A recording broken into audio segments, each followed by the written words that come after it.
हो गया, शुरू हो गया। अच्छा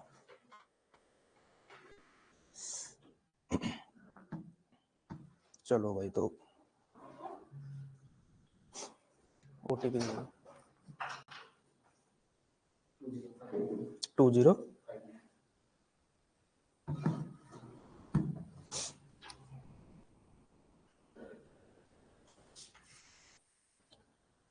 ये आइए।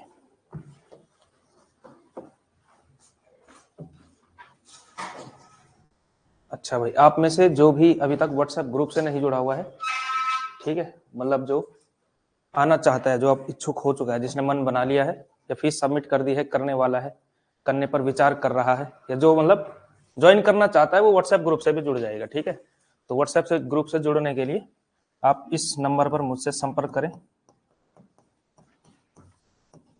एक टेक्स्ट छोड़ना है आपने व्हाट्सएप ग्रुप में ऐड करने के लिए, मैं लिंक वगैरह भेज दूंगा, ऐसा कुछ कर लेंगे जो भी है। ठीक है, इस नंबर पे कॉल कर देना, ऑनलाइन वाले भी, मतलब कॉल नहीं, व्हाट्सएप पे जो मैसेज करेंगे। ठीक है, तो फिर यहाँ से हम जुड़ जाएंगे। चलो भाई, तो करें शुरू। कल कहाँ पे छोड़ा था हमने? थोड़ा बहुत आदिकाल का जनरलिस्टिक थोड़ा बहुत समझा था कि क्या क्या आदिकाल में चीजें मतलब हैं, किस किस तरह से चीजें थी, कि राजनीति किस तरह से चल रही थी, समाज क्या क्या कर रहा था, है ना, मठों मंदिरों में जो जो हो रहा था वो सब। ठीक है, तो आज हमने थोड़ा, अब हम साहित्य पर आ जाते हैं, लौट आते हैं। ठीक है, अभी आपको सीडीपी में सभी पढ़ते हैं, सीडीपी में सभी पढ़ते हैं ना। चलो ठीक है, तो फिर या फिर मैं आपके ग्रुप में डाल दूंगा जो ये नोट्स की पीडीएफ है। ठीक है, आप अपनी अपनी स्वेच्छा अनुसार प्रिंट आउट कराना चाहें तो कराएं, नहीं कराना चाहें तो ना कराएं। ठीक है, ऐप में भी डाल दिया जाएगा, और नोट्स आपके बन चुके हैं, आदिकाल के नोट्स। ठीक है, वो आपको मैं वहां डाल दूंगा। ठीक है, तो आदिकाल पे हम कल कह रहे थे कि जो है आदिकालीन साहित्य को हमने कुछ हिस्सों में डिवाइड किया था।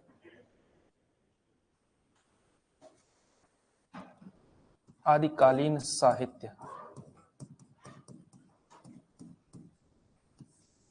आदिकालीन साहित्य, तो इसमें हमने क्या क्या किस किस तरह से डिवाइड किया था पता है आप लोगों को? एक कहा था हमने कि क्या क्या होता है, धार्मिक साहित्य होता है। ठीक है, धार्मिक साहित्य होता है, एक क्या होता है, एक तो हमने कहा रासो साहित्य। इसको आप मतलब अगर हम चाहें तो एक दूसरी कैटेगरी, मतलब पूरी कैटेगरी को धर्मेतर साहित्य कह सकते हैं। धर्म साहित्य आप लोगों को दिख रहा है ना, चलो ऐसा कर लेते हैं। ठीक है, तो धार्मिक साहित्य दूसरा होता है, सॉरी, रासो साहित्य, है ना, रासो काव्य परंपरा जो थी। ठीक है, तो उसको कह सकते हैं हम रासो। एक तो हमने कहा था इसमें एक और परंपरा है, इसको हम लौकिक कह सकते हैं। ठीक है, और चौथा जो है प्रकार बन सकता है वो आपका गद्य का बन सकता है। ठीक है, इसमें आपने एक चीज समझनी है, कई बहुत सारी किताबों में ऐसा दिखा दिया हुआ होता है, जैसे मतलब बहुत सारी प्रमाणिक किताबों में भी इस तरह से है कि अपभ्रंश की कविताएं, ऐसा लिखा हुआ है, रासो लौकिक ये सब अलग किया हुआ है, अपभ्रंश अलग से लिखा हुआ है। ठीक है, और अपभ्रंश के अंदर आप देखेंगे, अपभ्रंश के अंदर या तो सारे के सारे जैन कवि होंगे, सारे जैन कवि हैं, प्लस एक व्यक्ति और है, उनका नाम है अब्दुल रहमान। ठीक है, अब्दुल रहमान ऐसा भी लिखा जाता है, और चाहे तो आप इसकी संधि कर लें।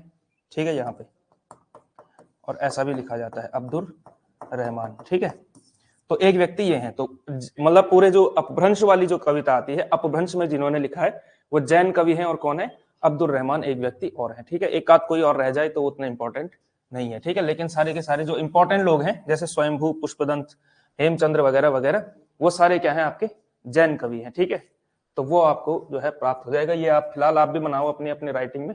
ठीक है, आप लोगों का लेख बहुत अच्छा होगा। ठीक है, नहीं भी होगा तो कोई दिक्कत नहीं है। ठीक है, क्योंकि लेख का कोई रोल नहीं है।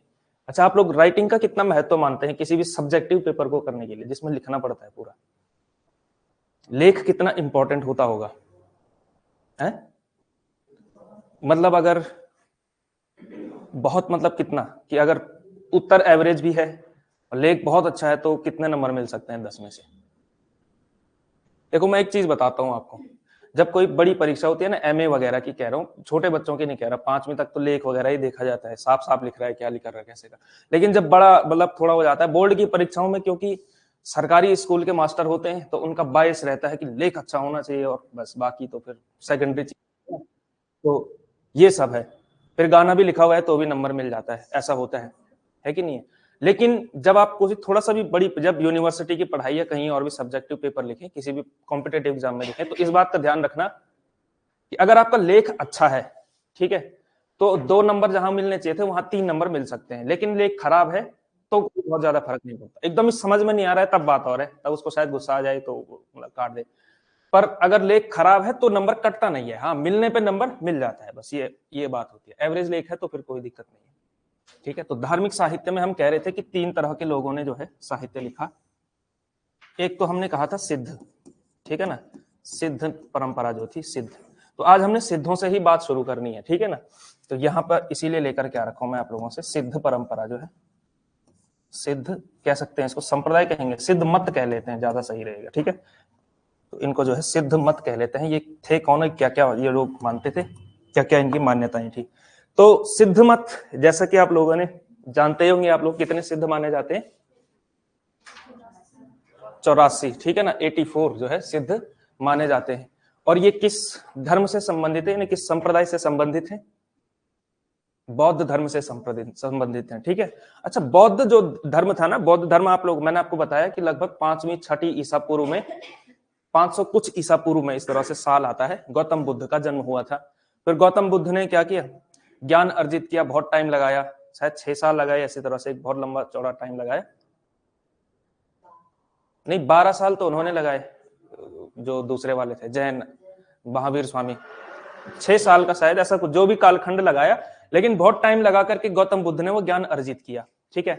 अब गौतम बुद्ध को ज्ञान हो गया तो मतलब फिर नाम भी चल गया, खूब चल गया, सब कुछ हो गया।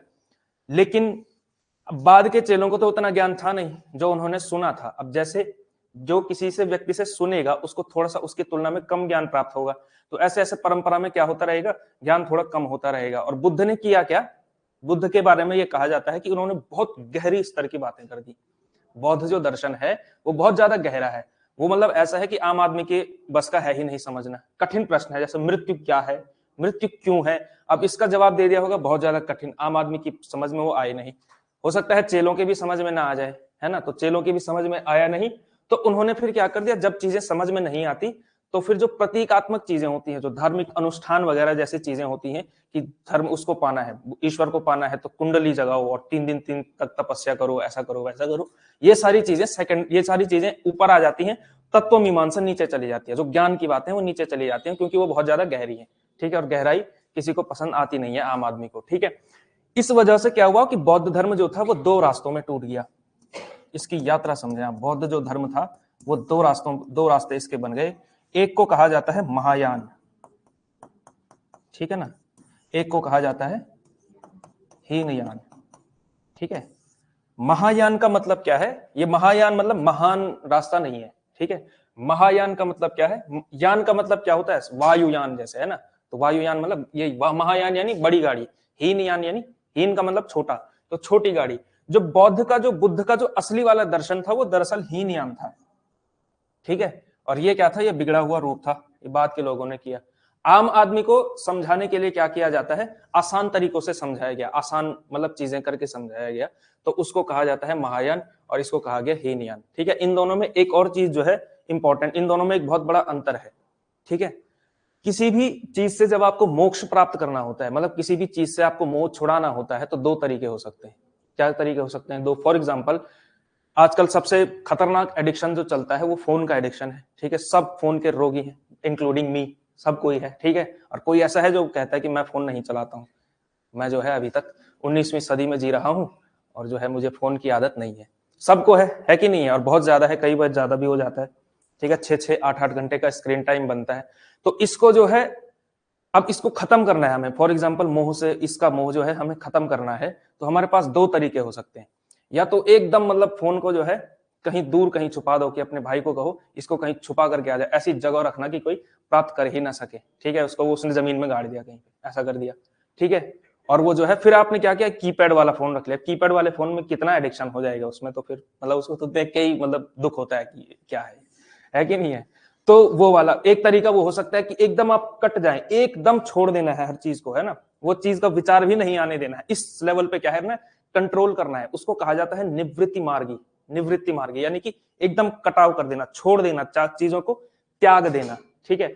और दूसरा तरीका हो सकता है इतना फोन चला लिया, लगातार 48 घंटे फोन चला लिया, एक टाइम के बाद क्या होगा, फिर जो है फोन फेंकने का मन करेगा कि हटाओ इसको मेरे सामने से। इस तरीके से जो है दो तरीके हो सकते हैं क्या, मोह को छोड़ने के। ठीक है, किसी बच्चे को अगर बहुत ज्यादा किसी वस्तु विशेष की मतलब लत सी हो, बहुत ज्यादा, कोई बच्चा अगर बहुत ज्यादा आइसक्रीम खाता हो तो उसके साथ ऐसा किया जा सकता है। ठीक है, 200-300 रुपए का इन्वेस्टमेंट है, ठीक है, लाओ 15-20 आइसक्रीम और कहा तुझे खानी है 2 घंटे के अंदर, एक खा लेगा, 2 खा लेगा, मुंह ठंडा हो जाएगा, फिर छोड़ देगा। ठीक है, मतलब उसको इस स्तर तक करा देना कि उसका जो है फिर मुंह छूट जाए। लेकिन ये जो दूसरा वाला तरीका है जिसमें इतना ज्यादा कर दो, ये कई बार क्या होता है, ये टेम्पररी होता है। ठीक है, कि आपने लगातार जो है 20 घंटे फोन चलाया, उसके बाद आपने कहा कि नहीं अब मैं फोन नहीं चलाऊंगा, 2 दिन आपने फोन नहीं चलाया और तीसरे दिन फिर से जो है पबजी खेल रहे हैं, जो भी खेल रहे हैं, पबजी तो खैर बैन हो गया, जो भी चल कर रहे हैं। ठीक है, फिर वो दोबारा आ जाता है। लेकिन 2 तरीके तो है ही, एक होता है प्रवृत्ति मार्ग, जो दूसरा वाला तरीका था जिसमें मतलब एकदम इतना भोग कर दो कि फिर जो है छोड़ने का मन कर जाए, कि मन जो है बोर हो जाए, उगता जाए, उसको कहते हैं प्रवृत्ति मार्ग। और जिसमें एकदम छोड़ देने वाला है उसको कहते हैं निवृत्ति मार्ग। जो बुद्ध का जो असली वाला जो रूप था, मतलब जो असली जो दर्शन था, असली जो तरीका था, वो ये था, वो कहते हैं हीनयान, इसको कहा जाता है। ठीक है, और जो ये वाला था महायान, वही ऐसा वाला था।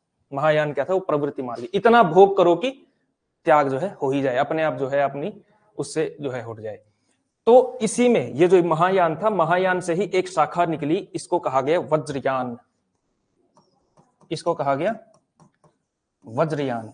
ठीक है, और ये वज्रयान ही सिद्ध कहलाते थे। जो वज्रयान मार्ग, जो वज्रयान संप्रदाय के, वज्रयान शाखा के लोग होते थे, उन्हीं को सिद्ध कहा जाता था।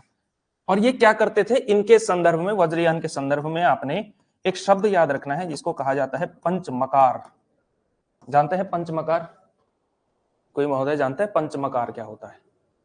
पंचमकार होता था इसके वज्रयानियों में, सिद्धों मतों में पंचमकार एक चीज आती है। पंचमकार का मतलब क्या है, 5 म की ध्वनियां, यानी कि म से शुरू होने वाली 5 चीजें। ठीक है, इंसान की बेसिक नीड्स में ना, या जिसकी आदमी को एडिक्शन हो सकता है, ये 5 चीजें यही हैं। जैसे इनमें से एक है मांस, दूसरा है मदिरा, तीसरा है मत्स्य, एक होता है मैथुन, एक होता है मुद्रा।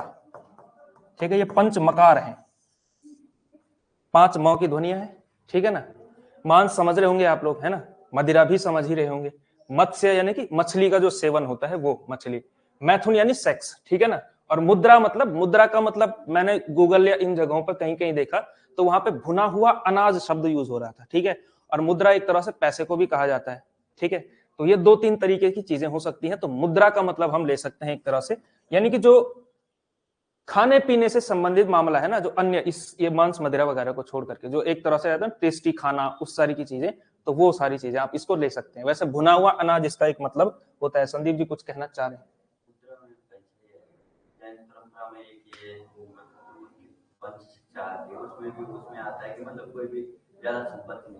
हाँ, तो पैसा ही आएगा ना उसमें। हाँ, लेकिन कहीं आप देखेंगे, गूगल सर्च करोगे, हाँ उसमें आप गूगल सर्च करोगे या कहीं और देखोगे कुछ साइट्स में, तो बल्कि प्रामाणिक साइट्स में, जैसे कि जो उससे रिलेटेड हैं, जो ठीक ठाक बात कर सकते हैं इस पे, उन साइट्स में मुद्रा का मतलब भुना हुआ अनाज है। तो मतलब आप कह सकते हैं संपत्ति से ले ले थोड़ा बहुत, मतलब इसका समझने के लिए। ठीक है ना, तो संपत्ति का भी आदमी को एडिक्शन होता है, पैसे के पीछे भी भागता है आदमी। ठीक है ना, मांस मदिरा मत्स्य तो है ही, सेक्स भी है ही।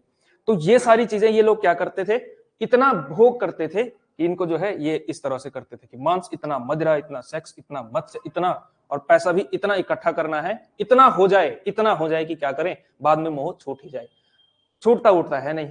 ठीक है, जब इतनी अगर किसी को लत पड़ जाए इन 5 चीजों की, तो फिर वो कहां से छोड़ेगा। तो समझ लो आप, मतलब बौद्धों की क्या हालत हो चुकी थी उस टाइम पे।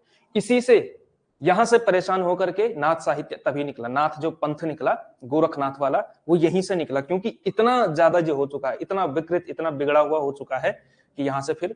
अच्छा, ये क्या करते थे, तंत्र मंत्र वाले लोग थे, तांत्रिक लोग थे।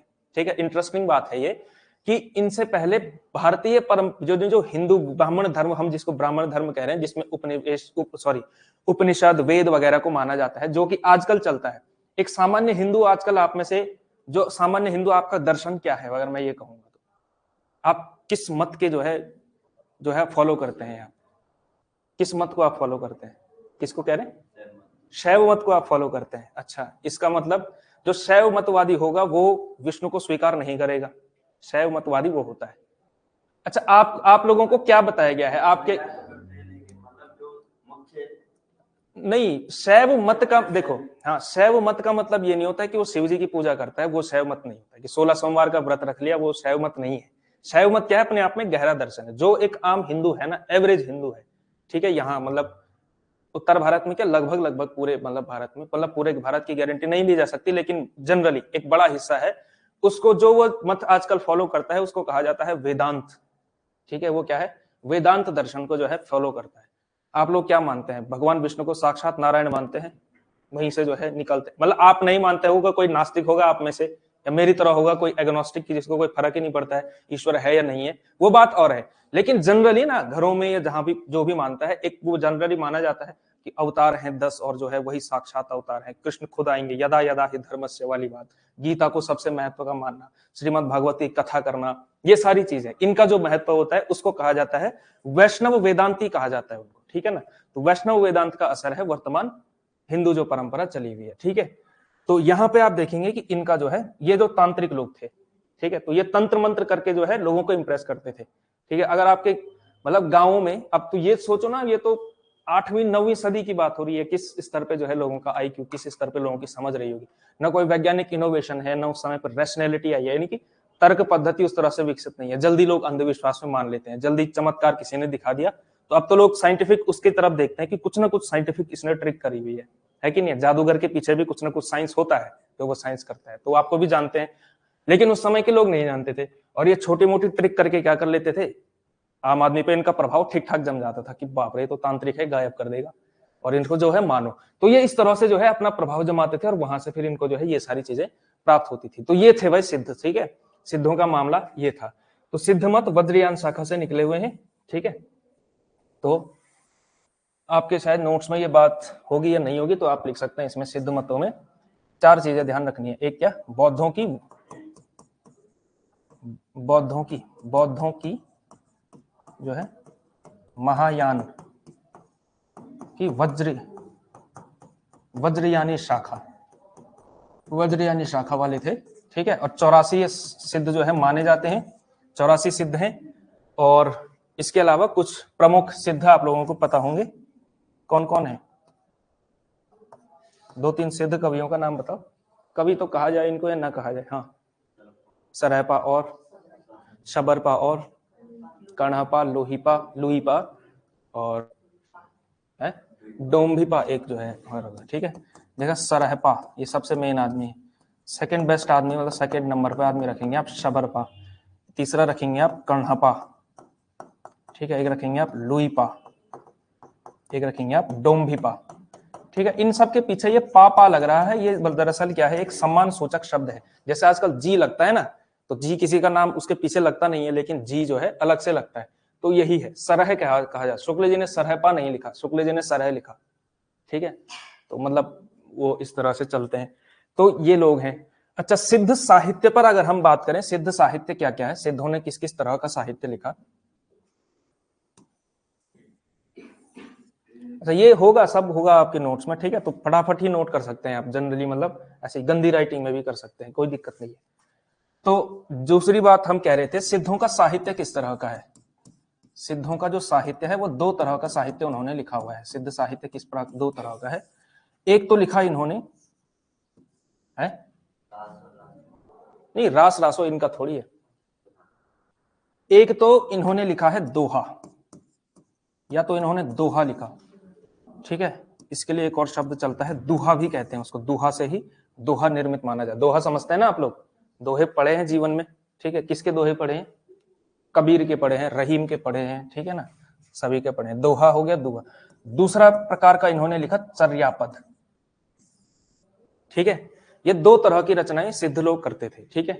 या तो दोहा लिखते थे, दोहा करते थे, या फिर चर्यापद लिखते थे।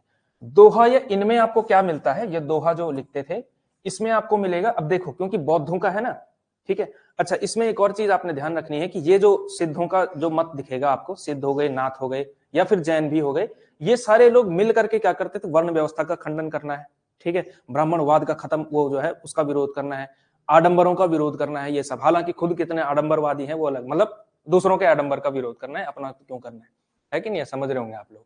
तो वो सारी चीजें इन सब का विरोध करते थे। तो ये सब यानी कि मतों का खंडन मंडन करना, उपनिषद को गलत ठहराना, क्योंकि आप लोग जानते हैं बौद्ध क्या था, एक नास्तिक दर्शन था। आपको दर्शन का पता है जनरल, जो भारतीय दर्शन है, भारतीय दर्शन 9 प्रकार के दर्शन माने जाते हैं।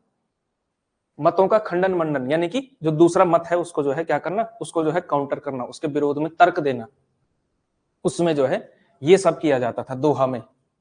ठीक है, चर्या पद में 2-3 तरह की चीजें आती हैं आपको। जैसे चर्या पद से दिनचर्या भी लिखा हुआ हो सकता है कि सिद्ध को जो है किस किस तरह की दिनचर्या अपनानी चाहिए, क्या क्या करना चाहिए। इसके अलावा उन्होंने अपने जो है धर्म के प्रचार की बातें यहां पे की जाती है कि इस तरह से ध्यान लगाओ, इस तरह से पंचमकारों का सेवन करो, ये करो, ऐसे करो, वैसे करो। ये धर्म की प्रचार की बातें ये सब आती थी। ठीक है ना, तो ये 2 तरह का साहित्य जो है आपको सिद्धों के अंदर दिखता है। ठीक है, इसके अलावा कुछ फैक्चुअल जानकारी वो आपके नोट्स में मेंशन किया हुआ है। ठीक है, जो दोहा कोश ये एक रचना है। ठीक है ना, दोहा कोश जनरली इसको सरहपा की मान लिया जाता है, लेकिन इसका संपादन जब प्रबोध चंद बागची नाम के एक व्यक्ति ने किया। ठीक है ना, प्रबोध चंद बागची। तो प्रबोध चंद बागची ने 3 लोगों का नाम इसमें लिया। प्रबोध चंद बागची, एक क्या कह रहे थे वो, तो से शुरू होता है, एक सरहपा और 2 लोग और थे। तो उनका जो है उन्होंने संपादन किया है दोहा कोश का। ठीक है, बहुत कम संभावना है कि इसका संपादक पूछा जाए, लेकिन फिर भी जो है याद आप लोग कर ही सकते हैं। ठीक है, इसके अलावा एक किताब ये संपादित हुई थी, बौद्धगान ओ दोहा, बौद्धगान ओ दोहा। ठीक है, बौद्धगान ओ दोहा क्या था, सिद्धों के यानी कि सिद्धों की रचनाओं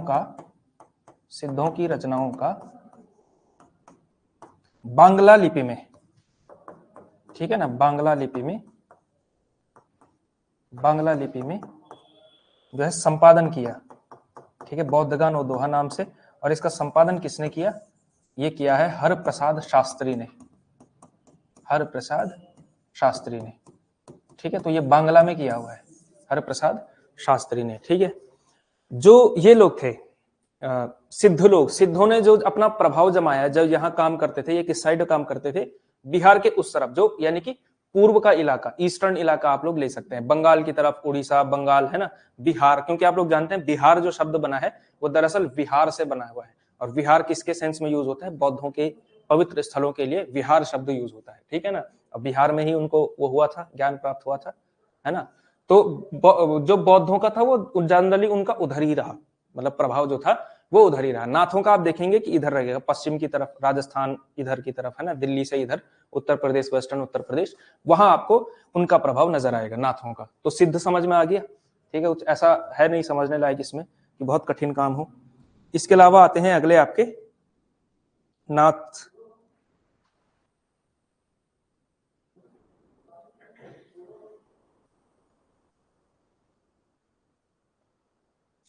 ठीक, तो ये हो गया है ना। अगला लिखेंगे आप नाथ साहित्य, जैसे कि हम यहाँ पे बात कर रहे थे। ये हो गए, सिद्ध हो गए। अगले आते हैं आपके नाथ साहित्य। सिद्धों से इतना ही है याद करने लायक, ज्यादा कुछ है भी नहीं। ठीक है, हाँ, 1-2 तथ्य वाली बातें लिखी हुई हैं। सरहपा को हिंदी का पहला कवि माना जाता है, और अगर व्यक्ति का नाम पूछा जाए कि किसने माना, तो किसने माना, राहुल सांकृत्यायन ने माना। ठीक है ना, राहुल सांकृत्यायन, जो कि आप लोग यात्रा साहित्य में सबसे ज्यादा पढ़ते हैं। इसके अलावा उपन्यास में भी थोड़ा बहुत पढ़ते हैं, कहानी में भी थोड़ा बहुत पढ़ते हैं, उनको जो है वो माना जाए। और इनका जो राहुल जी का जो आलोचकीय काम है वो ज्यादातर इसी में है। आदिकाल में सिद्धों के संबंधित वो उन्होंने क्या किया, आप लोग जानते हो, तिब्बत की यात्रा की। ठीक है, और तिब्बत से जो है वो बहुत सारा सिद्धों का साहित्य उठा करके लाए थे। ठीक है, तिब्बत में क्योंकि आप लोग जानते हैं बौद्धों का प्रभाव है, वहां बुद्धिस्ट लोग होते हैं सारे के सारे। ठीक है, आप लोग जानते हैं इधर पे जो तिब्बती मार्केट है, बीच में क्या है, और उन्होंने गौतम बुद्ध का जो है मंदिर बना रखा है, तो वो सारे बुद्धिस्ट लोग होते हैं। तो वहां से उन्होंने क्या किया, सिद्धों का साहित्य उठा करके लाए थे वो, और उसका संपादन उन्होंने उस समय पे किया था। ठीक है, अब आते हैं आपके नाथ साहित्य। हमने आपको पूरी कहानी ये बताई थी इनकी, ये कहाँ गए, अच्छा मिटा दिया। तो वो जो थे वो पंचमकारवादी ये सब हो चुका था। अब हर मत में ना हर आदमी इस लेवल पे, मतलब अगर 90% इस लेवल के जो है एकदम करप्ट या इस तरह के होंगे, तो 2-3 लोग तो ऐसे पैदा होंगे ना जो इनका जो है विरोध करेगा, है कि नहीं है। माना जाता है कि गोरखनाथ भी जो है इसी में पहले थे। 84 सिद्धों में गोरखनाथ भी गिने गए हैं, ये कथन कहा है आचार्य रामचंद्र शुक्ल ने अपने हिंदी साहित्य के इतिहास में। उन्होंने कहा कि 84 सिद्धों में एक क्या है, गोरखनाथ भी हैं, ठीक है। और गोरखनाथ भी हैं, उनसे पहले की जो परंपरा है, मत्स्येंद्र नाथ उनके गुरु माने जाते हैं। इसके अलावा 1-2 नाथ जो और हैं, चरपटी नाथ हो गए, इसके अलावा चौरंगी नाथ हो गए, ये सारे लोग जो हैं नाथ संप्रदाय के लोग हैं। नाथ कितने माने जाते हैं, नवनाथ माना जाता है ना, 84 सिद्ध और नवनाथ जो है माने जाते हैं, 9 नाथ माने जाते हैं, ठीक है। और कबीर का एक आजकल किसी ने बड़ा अच्छा एक वो किया हुआ है, कबीर दास का एक साधो नाम का एक बैंड है, साधो, और जो है उन्होंने कबीर के कुछ गानों का जो है बड़ा अच्छा उन्होंने मतलब नई तरीके से उन्होंने कबीर के कुछ जो भजन थे उनको जो है संपादित किया हुआ। तो उसमें जो है एक वाक्य आता है कि 84 भी मरते हैं और 9 भी मरते हैं। तो 84 कौन है, सिद्ध है, 9 कौन है, नाथ है, ठीक है। तो मतलब वो है कि ये साधो रे ये मुर्दों का गांव, ये एक बड़ा प्रसिद्ध जो है भजन आता है कबीर दास का, तो सुन सकते हैं आप लोग उसको। तो क्या कह रहे थे हम, नाथ ना, तो जो कि सिद्धों का जो परंपरा थी वो जो है बहुत विकृत हो चुकी थी, है ना, इस आप लोग जानते हैं। और फिर क्या हुआ था, इस वजह से उनके जो मठों में जो मतलब एक तरह से भ्रष्टाचार दुराचार एक तरह से शुरू हो चुका था। अब मांस मदिरा ये सभी चलता रहेगा मठों में, तो फिर कहाँ मतलब आप जो है ज्ञान मीमांसा तत्व मीमांसा वाली चीजें प्राप्त करेंगे, ठीक है। तो नाथ जो है, नाथों के अंतर्गत जो है 9 नाथ माने जाते हैं। और इस नाथ संप्रदाय के प्रवर्तक कौन माने जाते हैं, जनरली गोरखनाथ को ही मान लिया जाता है, क्योंकि सबसे प्रसिद्ध व्यक्ति यही हुए हैं, ठीक है ना। अब इनके गुरु वैसे मत्स्येंद्र नाथ माने जाते हैं, जिनको जो है अपभ्रंश अगर उनका नाम किया जाए तो मच्छंदर नाथ कहा जाता है, ठीक है, क्योंकि एक आम आदमी क्या है, मत्स्येंद्र नहीं बोल पाता है, ठीक है। आप तो विशिष्ट लोग हैं, आम आदमी नहीं है, तो आप तो बोल पाएंगे मत्स्येंद्र लिखे, लेकिन उस समय का जो व्यक्ति था आम आदमी, वो मच्छंदर ही बोलता था, ठीक है ना। तो इस वजह से तो गोरखनाथ का दरअसल नाम गोरक्षनाथ था, है कि नहीं, यानी कि गाय की रक्षा करने वाला गोरख। क्या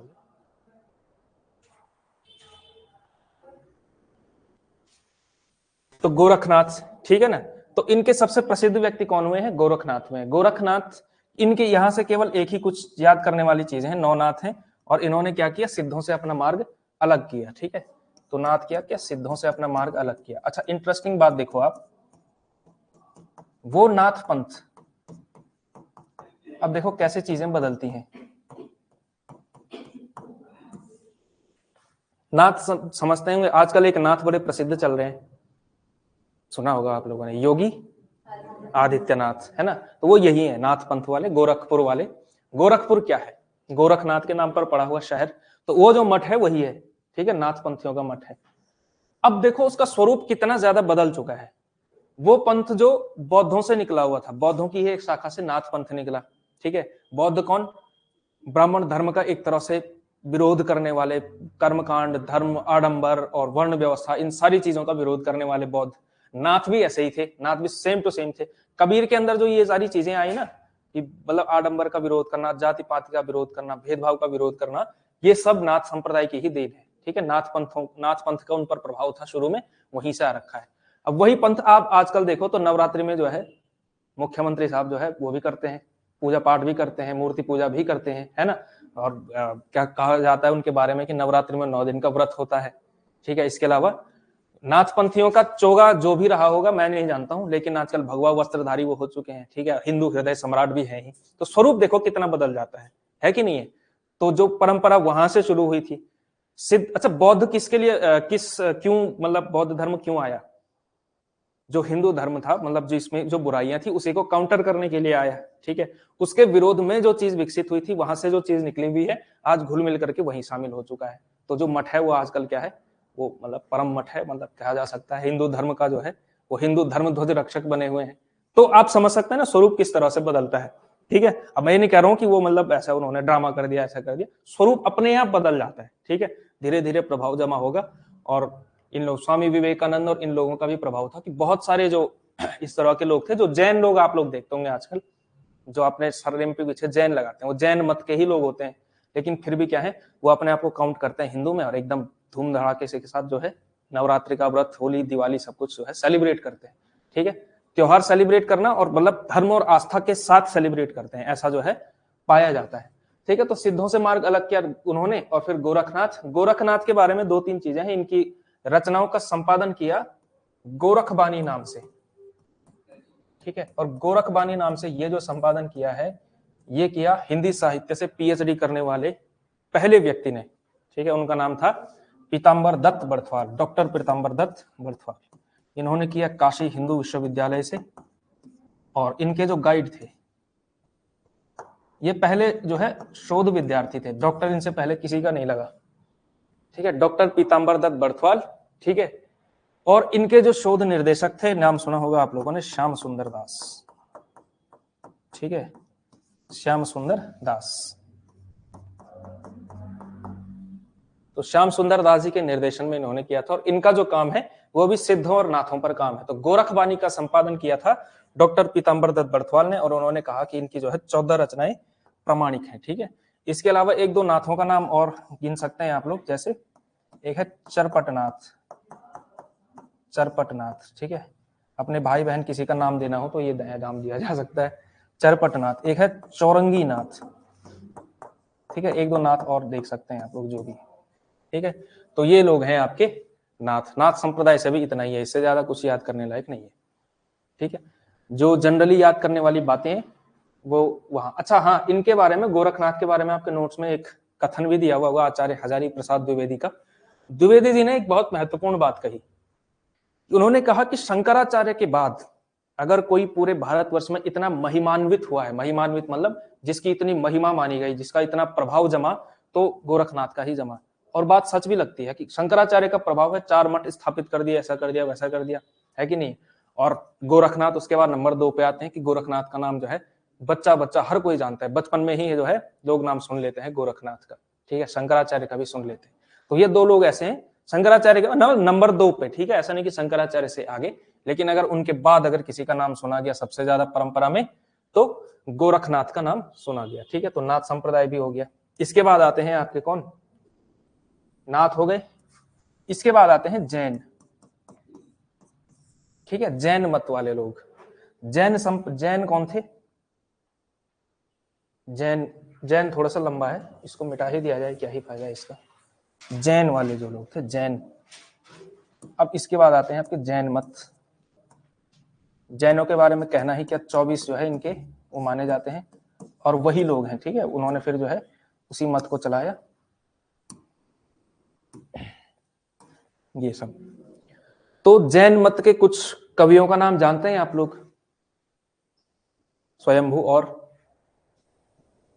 जो आदिकाल में 50-60% से ज्यादा लोग हैं, 50-60 के 70% जो कवि हैं, जो आपको मतलब थोड़ा सा याद करना है, जिन्होंने स्पेसिफिक रचनाएं लिखी हैं, जिनको आपको याद करना है, वो जैन कवि ही हैं। ठीक है, तो जैन कवियों के कुछ कुछ नाम देखो आप लोग, जैसे एक है स्वयंभू।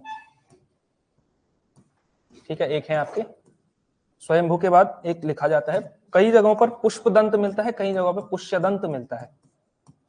तो ये जो है एक और नाम है। ठीक है, इसको जो है पुंड भी कहा जाता है इनको। ठीक है, इसके अलावा एक और व्यक्ति मिलते हैं आपके हेमचंद्र नाम के। ठीक है, इसके अलावा बहुत सारे नाम हैं, हेमचंद्र हो गया, इसके अलावा देवसेन हो गए आपके, देवसेन। इसके अलावा जिनदत्त सूरी। चलो ये जिनदत्त सूरी, इनका नाम थोड़ा सा बाद में भी आएगा, रासो वाले उसमें, क्योंकि इनमें जो है थोड़ा सा उस तरह की रचनाएं लिखी है। ठीक है, इसके अलावा एक कवि आता है आसागो कवि, आसागो कवि।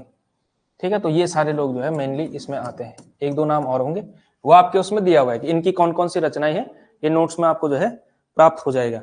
तो जैसे स्वयंभू का आप देखेंगे, स्वयंभू की रचनाएं क्या क्या है। अच्छा, जैन मत इन कवियों से पहले थोड़ा सा ये चीज देखेंगे आप, इन्होंने भी 2 तरह की कविताएं लिखी है। ठीक है, इन्होंने भी क्या लिखी, 2 तरह की कविताएं लिखी।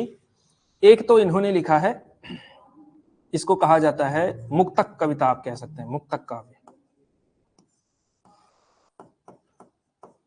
दूसरा लिखा इन्होंने चरित काव्य, और इसीलिए ये महत्वपूर्ण हो जाते हैं चरित काव्य की वजह से।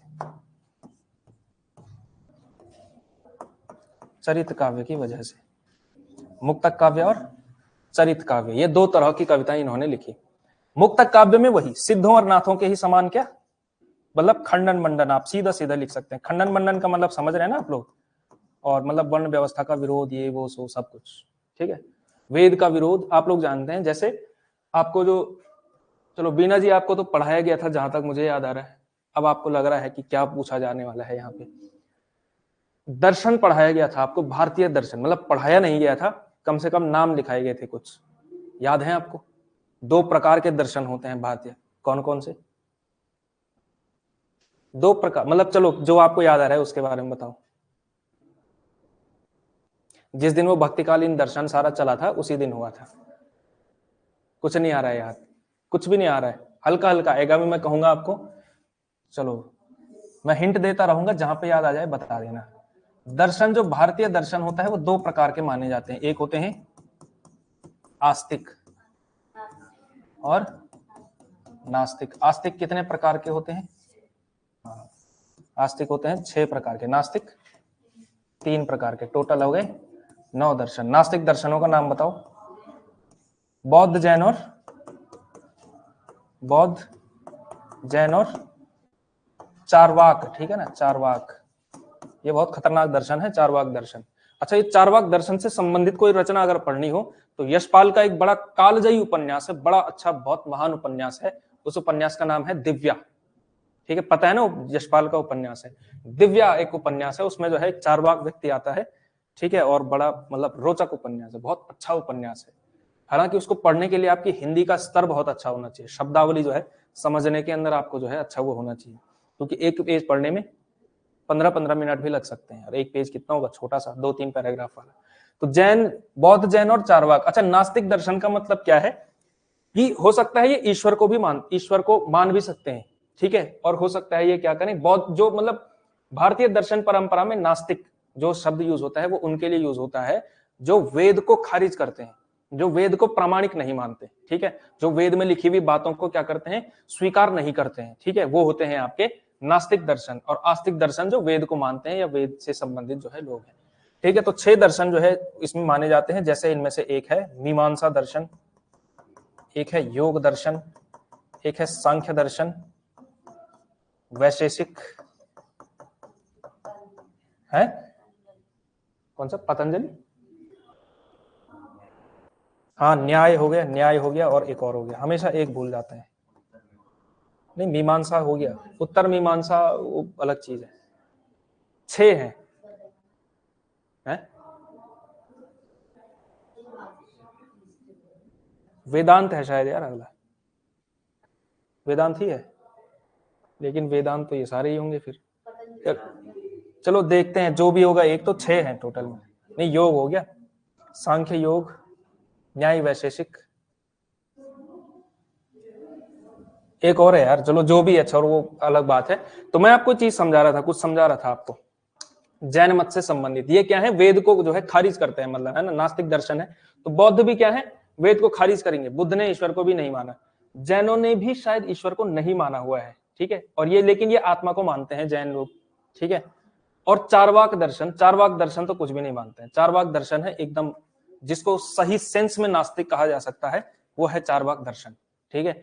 वो कहते हैं ऐसा कुछ नहीं होता है, ठीक है, मौत के बाद आदमी मर ही जाता है, कहीं नहीं पहुंचता है, ईश्वर नाम की कोई चीज नहीं है, जो भी है ये दुनिया है, इस दुनिया के आगे कोई सत्य नहीं है, यही परम सत्य है। तो एकदम जो आजकल का नास्तिक जिस तरह से आदमी सोचता है, उस तरह से आदमी सोचता था आज से 2-2.5 हजार साल पहले चारवाक दर्शन के लोग, ठीक है।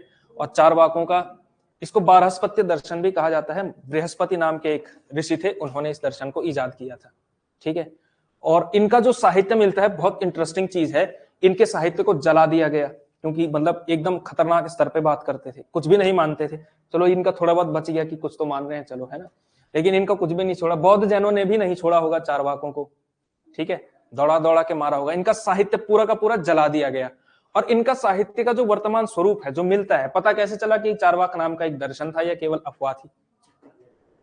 है वेदांत ही है ना, हाँ वही तो कह रहा था, वेदांत है एक अगला, वेदांत, ठीक है। तो संदीप जी को और गूगल को, दोनों को धन्यवाद, ठीक है, कि आपने जो है तो चारवाक दर्शन के बारे में तो इनका जो साहित्य मिलता है वो बड़ा इंटरेस्टिंग तरीके से मिलता है। ये मिलता है इनको खारिज करने वाले लोगों के बीच। कैसे? इनको जिन्होंने खारिज किया कि चारवाक लोग जो है वो ऐसा ऐसा कहते हैं, और फिर जिस नीचे से लिखा हुआ है कि ऐसा ऐसा क्यों गलत है, ये गलत कहते हैं, ऐसा कहते हैं, वैसा कहते हैं, तो उस स्वरूप में जो है इनका दर्शन, इनका जो है साहित्य बचा रह गया। कुछ कुछ 90% तो जली गया, लेकिन रेफरेंस के रूप में कि चारवाक तो ऐसा ऐसा बोलते हैं, उनका जो है श्लोक दे दिया होगा। जैसे नरेंद्र मोदी जी ने कुछ साल पहले एक बार चारवाकों का एक वो वाला कहा था, ऋणम कृत्वा घृतम पिबेत वाली जो बात है, वो एक श्लोक बड़ा प्रसिद्ध चलता है इनका कि दुनिया के आगे कुछ नहीं है, इसके बाद मरने के आदमी कोई नर्क वर्क नहीं जाता है, ठीक है। इसलिए इसी मतलब जन्म में क्या करो, ऋणम कृत्वा घृतम पिबेत, यानी कि क्या करो, कर्जा लो और घी पियो, ऐश करो, कुछ नहीं है, मर जाओगे, कहीं नहीं पहुंचोगे, जो है यही है, ठीक है। इस तरह का मतलब ये उसलिए कहा हुआ है, तो पढ़ने लिखने वाले लोग हैं, ऐसा नहीं कि मतलब उड़ाने वाले ही लोग हैं, ये पढ़ने लिखने वाले लोग हैं, लेकिन कहा ही इसीलिए गया है। तो इस तरह के कुछ रेफरेंस जो है बच गए हैं चारवाकों के, ठीक है, वरना इनका जो साहित्य है वो जलाया गया है जनरली। तो खंडन मंडन जो है आपको मुक्तक कविताओं में मिलता है, और चरित काव्यों में आपको एक चीज मिलती है, या तो इन्होंने क्या किया, चरित काव्यों में इनके यहाँ मिलता है आपको, एक मिलेगा आपको इनके यहाँ कि या जो इनके पुराने जैन जो है मुनि थे, पुराने जैन मुनि, यानी कि जो अपने उनकी प्रेरणादायक कहानियां, ठीक है, महावीर की कहानियां आप लोगों ने सुनी होंगी, वो सारी कहानियां, तो जैन मुनियों की पुरानी कहानियों पर आधारित लिख दिया चरित काव्य। या फिर जो भारतीय या हिंदू परंपरा में प्रचलित कहानियां पहले से चली आ रही हैं, उन्हीं को जो है जैन मत के अनुसार जो है मोड़ देना। जैसे एक स्वयंभू की एक रचना आप लोगों ने सुनी होगी, पौम चरिव, ये रचना पौम चरिव, ये दरअसल अपभ्रंश का शब्द है, अगर हम इसका वो करें संस्कृत में निकालें तो पद्म चरित, इस तरह से नाम आएगा ना, पद्म चरित्र या चरित जो भी आएगा, इस तरह से नाम आता है। पौम चरिव क्या है, और ये पौम चरिव है एक तरह का चरित काव्य, ठीक है। चरित काव्य में क्या होता था, ये पौम चरिव की कहानी कैसी है, ये रामायण की कहानी है, ठीक है, पूरी की पूरी रामायण की कहानी है, और अंत में क्या करते हैं, जो राम है वो जैन मत स्वीकार कर लेते हैं, ठीक है। तो समझ गए आप चरित काव्य कैसे है, जो हिंदुओं की परंपरा, जो पुरानी कहानियां हैं, उन्हीं को क्या कर दिया, अपने हिसाब से ढाल दिया, तो वही जो है चरित काव्य बन गया। तो या तो जैन मुनियों की कहानियां, या फिर भारत की, यानी कह सकते हैं समाज में प्रचलित कहानियां, समाज में की प्रचलित कहानियां, तो प्रचलित कहानियों को क्या कर दिया, अपने हिसाब से तोड़ मोड़ करके अपना क्या किया, इनको अपना यानी कि जैन मत का प्रचार किया। तो ये दो तरह की कविताएं इन्होंने लिखी हुई हैं। तो पौम चरिव क्या है, रामायण है जिसमें राम अंत में जैन मत स्वीकार कर लेते हैं, ठीक है, जैन हो जाते हैं, ठीक है। अब दिगंबर जैन होते हैं या दूसरे वाले होते हैं, क्या होते हैं वो, श्वेतांबर, हाँ, तो कौन से वाले जैन होते हैं, वो वाली बात है, ठीक है। तो इस तरह से इंटरेस्टिंग बात है कि नहीं है। तो इस तरह की इन्होंने लिखी, या तो खंडन मंडन किया ही, जो कि इनका एक तरह से धर्म समझते हैं, और चरित काव्य इन्होंने लिखा है। ये सारे लोग हैं, इनके जो है लिस्ट आपको पूरी मिल जाएगी, किस किसने क्या क्या लिखा हुआ है। कोई बता सकता है, चलो, स्वयंभू की रचनाएं कौन कौन सी हैं, पूरी लिस्ट आपको जो है नोट्स में बना करके दे रखी होगी, अभी मैं दे देंगे आपको ग्रुप में, या ग्रुप में डाल ही देता हूं मैं, कोई तो देख तो लेगा कम से कम। क्या कह रहे हैं,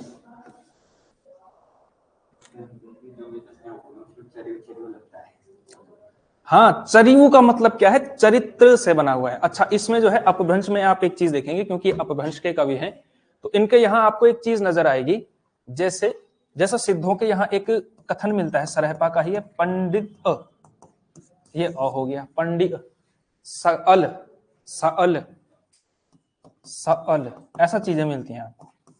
सत बखानी, तो सत बखानी, बखानी ऐसा, इस तरह से मिलता है। और ये क्या है, ये दरअसल है क्या, अल्पप्राण महाप्राण जानते हैं, कौन कौन जानता है, आप जानती हैं, पक्की बात, आप जानती हैं, हाँ ना बोल, नहीं जानते हैं कोई बात नहीं, आएगा व्याकरण में, ठीक है, ऐसे नहीं भेजेंगे आपको परीक्षा में। बताओ, जानते हैं ना, तो जितना भी थोड़ा बहुत नहीं जानते हैं, मतलब ऐसा समझो, अल्प प्राण का मतलब क्या होता है, हाँ, जो पहला तीसरा पांचवा वर्ण है, ठीक है, जैसे क ग और अंग, ये वाला जो तीन है उसको कहा जाए अल्प प्राण। तो ये अल्प प्राण ध्वनियां थी, उसको जो है उन्होंने लोप करना शुरू किया। जैसे पंडी अ बना किससे है, पंडित से बना हुआ है ना, पंडित, तो ये क्या है, अल्प प्राण ध्वनि है, ये अल्प प्राण ध्वनि का अ कर दिया, ऐसा करते थे। तो चरिउ, जैसे चरित से बना हुआ है चरिउ, तो उ कर दिया उसको, ऐसा चीजें मिलती हैं आपको। ठीक है, तो ये अपभ्रंश से हिंदी होने की जो है मतलब एक परंपरा के रूप में भाषा का विकास क्रम ऐसा है। तो स्वयंभू की 3 रचनाएं मिलती हैं आपको, कौन कौन सी? एक मिलती है आपको पौंचर्यु, पौंचर्यु, दूसरा मिलता है आपको रिट्ठे मणिचर्यु, रिट्ठे मणिचर्यु, रिट्ठे मणिचर्यु, ठीक है, और तीसरा मिलता है आपको स्वयंभू छंद, स्वयंभू छंद, ठीक है। पुष्यदंत का एक जो सबसे महत्वपूर्ण रचना है वो है महापुराण। इसमें इसने क्या किया, 63 महान लोगों का जो है वर्णन इसमें मिलता है। इसका जो पूरा नाम है महापुराण का एक और नाम चलता है 63 महापुरुष, 63 महापुरुष गुणालंकार, 63 महापुरुष गुणालंकार, एक ये नाम आपको मिलता है, ठीक है। तो इसमें मैं ग्रुप में डाल देता हूं, ठीक है। जो बाद में जुड़ेंगे उनको तो नहीं दिखेगा ना, तो बाद में दोबारा डालना पड़ेगा, चलो कोई बात नहीं।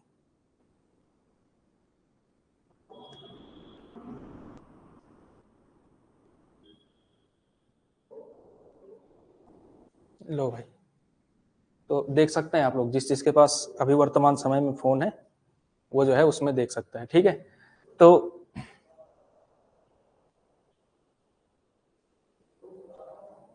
इसमें देखेंगे आप, यहाँ पे कहाँ गए, सिद्धों की भाषा संधा भाषा। सिद्धों की भाषा कौन सी है? संधा भाषा कहलाती है, ठीक है। ये छोटी मोटी चीजें, ये सारे के सारे फैक्चुअल चीजें आपके उसमें दे रखी हैं यहाँ पे, ठीक है। हर प्रसाद शास्त्री ने बौद्धगान और दोहा नाम से किया है ये सारी बातें। जैन नाथ साहित्य की बातें भी कह दी गई हैं। जैन मत में एक तो मुक्तक काव्य, एक है चरित काव्य, ठीक है। स्वयंभू के 3 ग्रंथ माने गए, पौंचर्यु, रिट्ठे मणिचर्यु और स्वयंभू छंद, ठीक है। अच्छा, स्वयंभू के बारे में कुछ फैक्चुअल बातें क्या क्या है। इनको कलिकाल का कह रहा हूं मैं। इनको कहा जाता है अपभ्रंश का वाल्मीकि, अपभ्रंश का व्यास, और एक और कहा जाता है, कुछ और भी कहा जाता है इनको। 2-3 जो है इनके उपमाएं जो है इनको दी जाती है, 3-3 नाम दी जाती है। अपभ्रंश का कालिदास, यानी कि 3 जो सबसे बड़े कवि हुए उनका नाम दिया जाता है। हाँ जी, इसका है वो पुष्यदंत का है शायद, नहीं स्वयंभू का भी आता है, नया कुमार चर्यु, रिट्ठे मणिचर्यु ही सुना है मैंने तो, नया कुमार चर्यु, स्वयंभू छंद।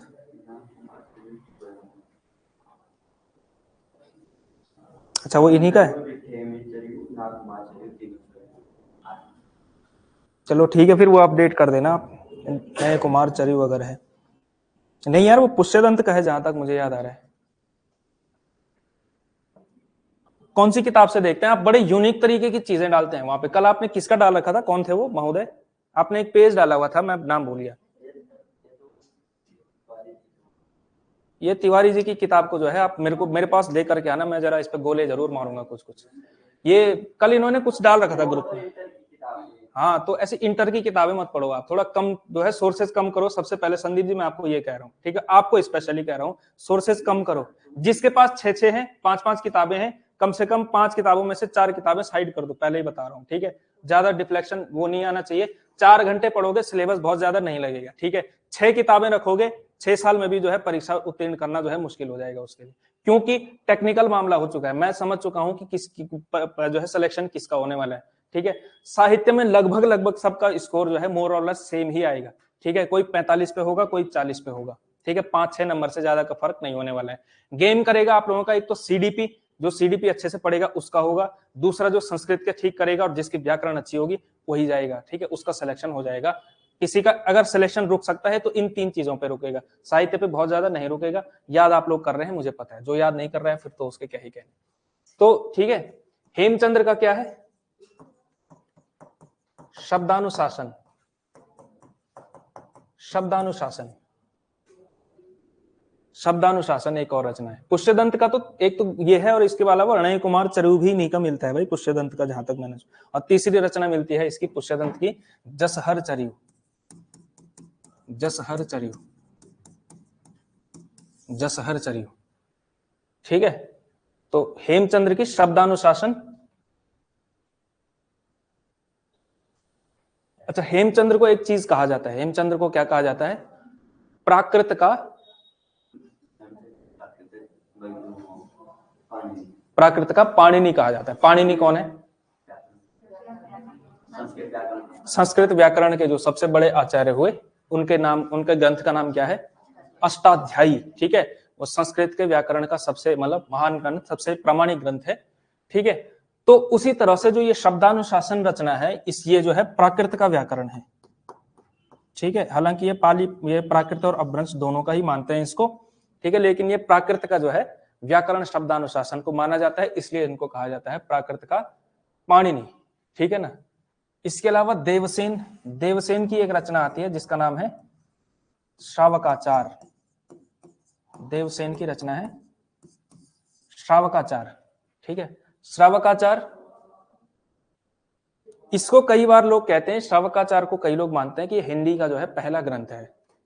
ठीक है, कई मतलब आलोचकों ने ये माना है श्रावकाचार के बारे में। जिनदत्त सूरी, इनका जो ग्रंथ प्रसिद्ध है वो क्या है? जिनदत्त सूरी का, इनका जो ग्रंथ प्रसिद्ध है उसको कहा जाता है उपदेश रसायन रास। उपदेश रसायन रास। वैसे ये रास परंपरा की शुरुआत इन्होंने ही की है। ठीक है, जिनदत्त सूरी ने जो, अच्छा रासो सुनेंगे तो वो क्या है? दरबारी काव्य है। रास सुनेंगे तो वो जैन कवियों का है। ठीक है, मतलब जैन कवियों का है। ठीक है, जैसे उपदेश रसायन रास, एक है भरतेश्वर बाहुबली रास।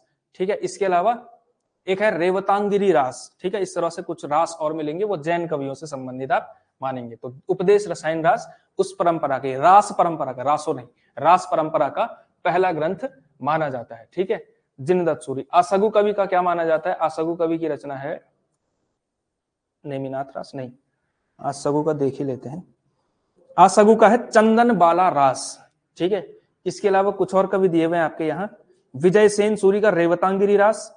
एक जैन आचार्य मेरुतुंग हुए, मेरुतुंग, मेरुतुंग का है प्रबंध चिंतामणि।